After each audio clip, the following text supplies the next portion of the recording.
Hi everyone, welcome back to the LS Academy. My name is Kanak and I am back with another video on the topic mating behavior. So to begin with, हम लोग देखेंगे कि what is mating behavior. So कोई भी अगर individual है, be it a male or a female, they choose a partner for reproduction. And this process is important because reproduction is time and energy consuming process. So scientists ने क्या किया है, they have explored differences in mating system and they have described how male and female interact. Now ये जो process होता है basically ये एक species specific technique है and hence different types of mating systems they have been seen. So हम लोग यहाँ पर देख सकते हैं कि एक mating system है. A mating system describes how males and females they pair when choosing a mate. Males and females devote different amount of time and energy in reproducing. Therefore, they may conduct mating in different ways. Scientists have explored these distinctions by observing mating systems and describing how males and females interact. So, animals acquire species-specific techniques for optimal reproductive success when choosing mates, resulting in a wide range of mating behaviors among animal species. Now there are different types of mating system. So the first one is monogamous, second one is polygamous and third is promiscuous. Now polygamous जो है it has been further divided into two types, polygyny and polyandry. अब हम लोग detail में देखेंगे इन सब processes को. So moving further, हम लोग पहले मोनोगामस को डिस्कस करेंगे. What is monogamous or what is monogamous mating? As the name suggests, mono means single. Right.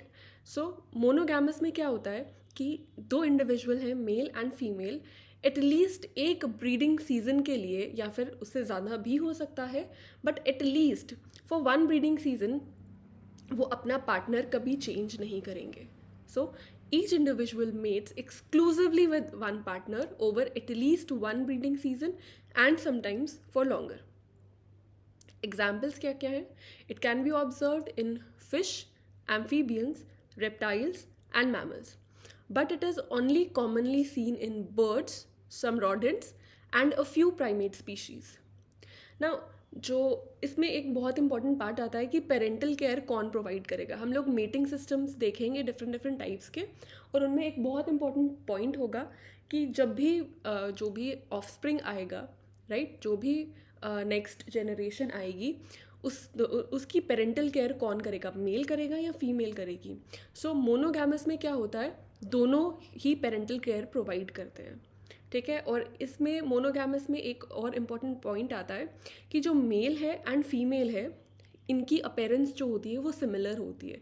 यहाँ पर हम लोग ये दो मतलब बर्ड्स के स्पीशीज़ हैं, एक मेल है और एक फीमेल है, इनकी अपीयरेंस ऑलमोस्ट सेम है, ठीक है, ऑलमोस्ट सेम है. मुश्किल है ये बताना कौन सा मेल है कौन सा फीमेल है. एंड इसमें जो पेरेंटल केयर हमने क्या डिस्कस किया, दोनों करेंगे, male as well as female. Monogamy hypothesis.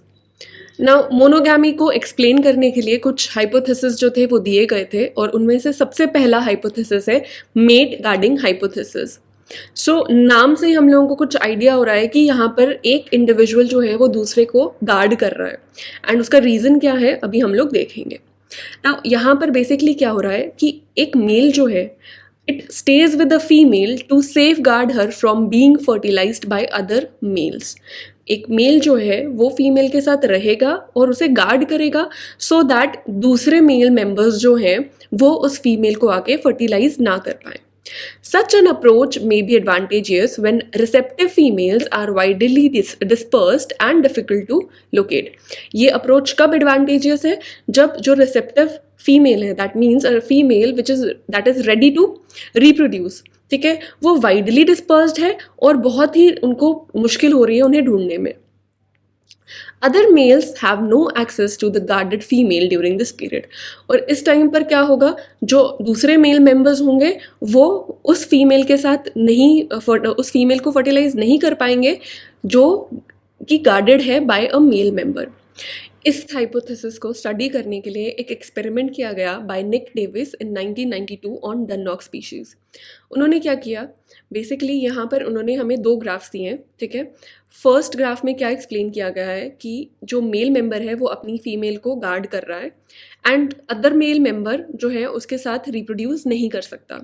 वेराज in B figure हमें देखने को मिलता है कि जो मेल मेंबर था उसे हमने रिमूव कर दिया and other male members now यहाँ पर ये फीमेल को ईजिली जो है वो फर्टिलाइज कर पाएंगे। Now second hypothesis is male assistance hypothesis. Male assistance hypothesis, हमें नाम से ही कुछ पता चल रहा है कि यहाँ पर मेल मेंबर जो है वो फीमेल को असिस्ट करेगा, राइट? लेकिन असिस्ट किस लिए करेगा? For parental care. So now according to this theory, male remains with females to assist them in rearing their young ones. Monogamy is prevalent among birds with over 70% of monogamous pairs remaining intact for at least one mating season. So monogamy जो है वो 70% जो है वो birds में देखी गई हैं। एटलीस्ट एक मेटिंग सीजन के लिए तो वो मोनोगैमी शो करेंगे ही करेंगे। Now monogamy is common in birds according to this theory. Since eggs and chicks they require a lot of parental attention, most eggs must be incubated continuously in order to hatch and chicks must be fed virtually continually. क्या होगा कि जो eggs हैं और chicks हैं इनको बहुत ज़्यादा पेरेंटल केयर की रिक्वायरमेंट होती है। एग्स को इंक्यूबेट करना पड़ता है, ठीक है, हैच होने के लिए, और चिक्स जो होते हैं उनको कंटिन्यूअसली फीड करना पड़ता है। इसीलिए इन सब चीज़ों के लिए जो मेल है उसकी असिस्टेंस बहुत इंपॉर्टेंट है। It is consequently in the male's best advantage to assist in the rearing of his young, because if he does not he will have few surviving progeny. अगर मेल फीमेल को assist नहीं करता है इसमें उसी का ही नुकसान होगा। ऐसा क्यों? अगर मेल जो है वो असिस्ट नहीं करेगा, एग हैचिंग में प्रॉब्लम आएगी, देयर इज़ अ चांस कि जो चिक्स है उनकी डेथ हो जाए। सो अगर उनकी डेथ हो जाएगी और एग्स हैच नहीं कर पाएंगे और पहले ही मतलब डिस्ट्रॉय हो जाएंगे, तो उस मेल की प्रोजेनी जो है वो उसकी सर्वाइवल में प्रॉब्लम आएगी और सिर्फ कुछ मेंबर्स जो हैं वो सर्वाइव कर पाएंगे। The third and the final hypothesis is female enforced monogamy hypothesis. Now, नाम से ही हमें कुछ आइडिया हो रहा है कि ये जो मोनोगैमी है ये enforced monogamy है by female. Now, according to the female enforced monogamy hypothesis, females prevent their male mates from being polygynous. Females क्या करेंगी? वो प्रिवेंट करेंगी ताकि जो मेल मेट है वो पॉलीगाइनस ना बने। दैट मीन्स वो एक और किसी और फीमेल के साथ जाकर मेट ना करे। Although male release pheromones to lure female to the spot, but when the first female detects these pheromones, she will physically interfere with the male signaling attempts, keeping the monogamous bond. Although male जो है वो pheromones को release करेगा to attract another female, लेकिन जो पहली female होगी वो इन फेरोमोन्स को डिटेक्ट कर लेगी and physically she will interfere with the male signalling attempts so that जो उनका मोनोगैमस बॉन्ड है वो बना रहे। This is because while an additional female may improve the male's fitness, the additional developing progeny of the female may compete with the other offspring, reducing her fitness. क्या होगा कि अगर ये सब क्यों हो रहा है, जो enforced monogamy है ये क्यों हो रही है?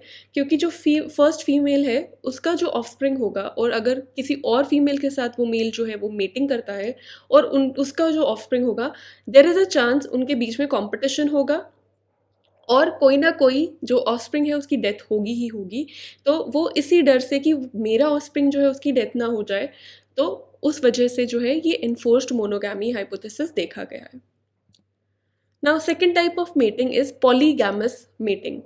Mono was single male and a single female, whereas polygamous is कोई भी मेल या फीमेल होगा उसका मल्टीपल पार्टनर्स होगा एंड अकॉर्डिंगली हम लोग देखते हैं कि it is of two types, polygyny and polyandry. So पहले हम लोग देखते हैं कि पॉलीगाइनी क्या होता है। पॉलीगाइनी नाम से हम लोग थोड़ा सा आइडिया लगा सकते हैं। Poly means many and gyny that means related to females. That means इस केस में क्या होगा कि एक मेल होगा जो कि ब्रीड करेगा मल्टीपल फीमेल्स के साथ, राइट। पॉलीगाइनी, मल्टीपल फीमेल्स, तो मल्टीपल फीमेल्स होंगी, वो उनको ब्रीड कौन करेगा, उनके साथ मेट कौन करेगा, एक single male. So association of one male with multiple females in a single breeding season, ठीक है। इस केस में क्या होता है, जहाँ पर एक मेल है, ठीक है, वो मेल क्या होता है, वो ज़्यादा शोयर होता है एंड लार्ज होता है एज कम्पेयर टू फीमेल्स। हमने मोनोगैमस में देखा था, दोनों जो है ऑलमोस्ट, मेल एंड फीमेल जो है दोनों ऑलमोस्ट सिमिलर होते हैं, लेकिन पॉलीगाइनी में हम लोगों ने देखा जो मेल है वो ज़्यादा बड़ा होगा, लार्ज होगा और थोड़े ज़्यादा अच्छे कैरेक्टरिस्टिक्स होंगे। यहाँ पर हम लोग इमेज देख सकते हैं, ये एलिफेंट सील की इमेज है। ये जो मेल है हम लोग देख सकते हैं, इसकी एक्सेसरी ऑर्गन्स हम लोग देख सकते हैं, ठीक है। ये एक्सेसरी ऑर्गन्स इसे ज़्यादा शोयर बनाता है and compare to the female, ये जो है ये फीमेल है, ये देखो ये बिल्कुल सिंपल है, प्लेन है, बट इस मेल के पास एक्सेसरी ऑर्गन्स हैं, ठीक है। सो इसका अगर हम लोग साइज़ का भी कंपेयर करें, सो हम लोग देख सकते हैं कि मेल जो है वो काफ़ी बड़ा है एज़ कम्पेयर टू फीमेल, ठीक है। एंड जो थर्ड पॉइंट है, जो कि बहुत इंपॉर्टेंट पॉइंट है, कि पेरेंटल केयर कौन प्रोवाइड करेगा, तो पेरेंटल केयर जो है वो फीमेल प्रोवाइड करेगी, ठीक है। सो अब हम लोग मूव करेंगे पॉलीगाइनी की टाइप्स पे। कुछ टाइप्स देखे हैं पॉलीगाइनी के, तो सबसे पहला होता है resource based polygyny. So resource based polygyny क्या होगा, when certain males defend territories with enough resources to allow a number of females to mate successfully.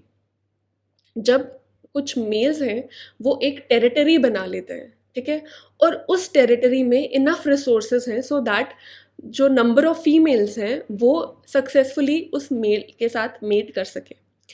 Polygyny can benefit a male who controls enough resources not because he is more attractive or has better genes, but because the resources he controls can feed numerous females and their kids. ये एक upper hand देता है उन mails को जो less attractive होते हैं या फिर जिनके जीन्स थोड़े से कम अच्छे होते हैं। सो उनको एक अपर हैंड मिलता है, उनको एक बेनिफिट मिलता है अगर उनके पास अच्छी टेरिटरी है, मतलब वो टेरिटरी है जो फुल ऑफ रिसोर्सेज है, तो फीमेल जो है वो प्रेफर करेगी उस मेल के साथ मेट करने के लिए, right. Now second type is lek mating. This mating process is also known as communal courting. So basically lek क्या होता है, lek can be defined as communal area in which 2 or more males of a species perform courtship displays. Lake एक area होता है जहाँ पर 2 या 2 से ज़्यादा मेल्स जो होते हैं वो कोर्टशिप डिस्प्ले करते हैं, तो सो दैट जो भी फीमेल्स हैं वो वहाँ पर अगर आ रही हैं तो वो अट्रैक्ट कर सके उन फीमेल्स को। So lekking species males do not approach receptive females. जो स्पीशीज लेक मेटिंग शो करते हैं उसमें क्या होता है, जो मेल होता है वो रिसेप्टिव फीमेल्स के पास नहीं जाएगा, rather they gather in areas that are deprived of resources that are valuable to females, ठीक है। वो कहाँ पर वो गैदर करते हैं, ठीक है, वो गैदर हो जाते हैं एक एरिया में, जो उन एरियाज में जो कि फीमेल्स के लिए वैल्यूएबल है। To attract receptive females to their lacking site, the group of males puts an elaborate vocal, visual और chemical displays. तो उन फीमेल्स को, जो रिसेप्टिव फीमेल्स हैं, उनको अट्रैक्ट करने के लिए जो मेल्स हैं वो डिफरेंट कोर्टशिप डिस्प्लेस जो है वो करेंगे। जैसे कि वो डिस्प्ले, जो कोर्टशिप डिस्प्लेस है उसमें क्या क्या आ सकता है, इलेबोरेट वोकल, विजुअल या फिर chemical displace. These group displays often enhance the ratio of visiting females to males in most lacking species. अब ये जो ग्रुप्स होते हैं, मेल के ग्रुप्स जो होते हैं, इनके कोर्टशिप डिस्प्लेस की वजह से क्या होता है, जो रेशो होता है विजिटिंग फीमेल्स का वो इंक्रीज होना शुरू हो जाता है। Female visitors to the lekking site can compare the men physique and wing displays before selecting the most attractive males as their mate. अब जो भी फीमेल विजिटर होगी लेकिंग साइड पे वो क्या करेगी, वो डिफरेंट मेन जो कि अपने कोर्टशिप डिस्प्लेस में लगे हुए हैं उन मेन को जज कर पाएगी उनके फिजिक से, राइट। एंड जो वो भी अपने आप को डिस्प्ले कर रहे हैं, अपनी कह सकते हैं कैपेबिलिटीज़, डिफरेंट कैपेबिलिटीज़, ठीक है, वो डिस्प्ले कर रहे हैं फाइनली जिसके साथ मेट करना है, ठीक है, उस फाइनल करने से पहले वो सारे जो वहाँ पर मेल्स प्रेजेंट होंगे उनको जज कर पाएगी. As a result, the majority of mating will be done by a few most beautiful males, that is about 99%, whereas the subordinate males will do no mating at all. अब क्या होगा इस case में, एक जो चीज़ हम लोगों ने बोला था कि रिसोर्स बेस्ड पॉलीगाइनी में क्या होता है कि जो लेस अट्रैक्टिव मेल्स हैं उनको भी मेट करने का मौका मिल जाता है, बट इस केस में क्या होता है, जो लेस अट्रैक्टिव मेल्स हैं उनको मेटिंग करने का मौका नहीं मिल पाएगा, वेराज जो ज़्यादा ब्यूटीफुल मेल्स होंगे, जो ज़्यादा अट्रैक्टिव मेल्स होंगे, 99% चांस होता है उनके साथ मेटिंग होगी. Now third is harem mating structures. Now, males will sometimes guard a group of females without commanding an area based on resource. अब हम लोगों ने रिसोर्स बेस में क्या किया था कि एक मेल है, उसका एरिया जो है अगर फुल ऑफ रिसोर्सेज है तो बहुत सारी फीमेल्स वहाँ आकर उसके साथ मेट करेंगी. यहाँ पर भी एक मेल होगा, वो एक ग्रुप ऑफ फीमेल्स के साथ मेट करेगा, बट यहाँ पर जो रिसोर्सेज वाला एरिया है उसका कोई लेना देना नहीं है.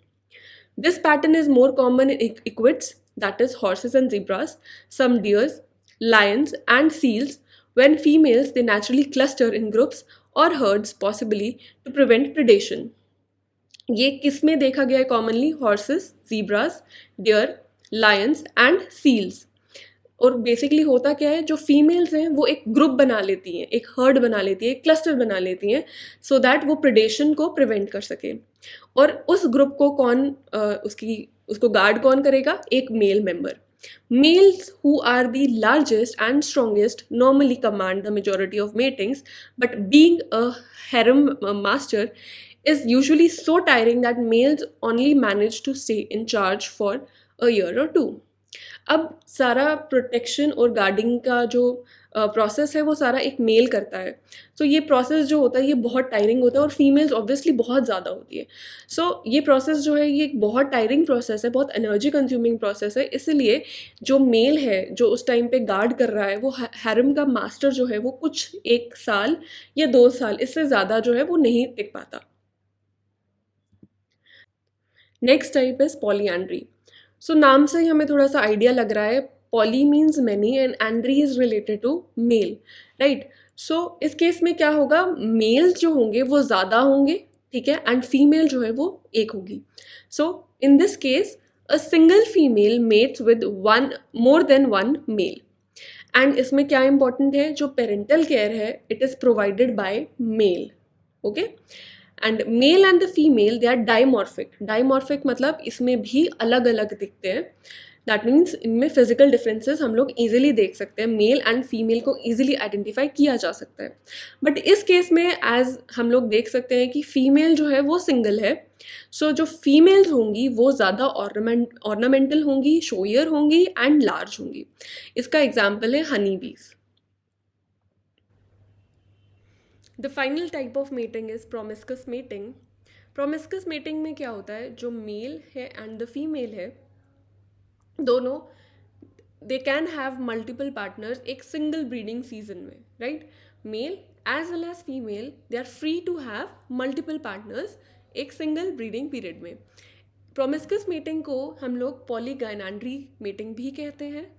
एंड जो मेन पॉइंट है इसका, पेरेंटल केयर जो है it is mainly provided by the female. Promiscuous नाम है, नाम में प्रॉमिस आ रहा है, बट यहाँ पे प्रॉमिस जैसा कुछ भी नहीं है, राइट. प्रोमिस्कस यहाँ पे प्रॉमिस जैसा कुछ नहीं है. That means male and female के मल्टीपल पार्टनर्स हो सकते हैं, राइट.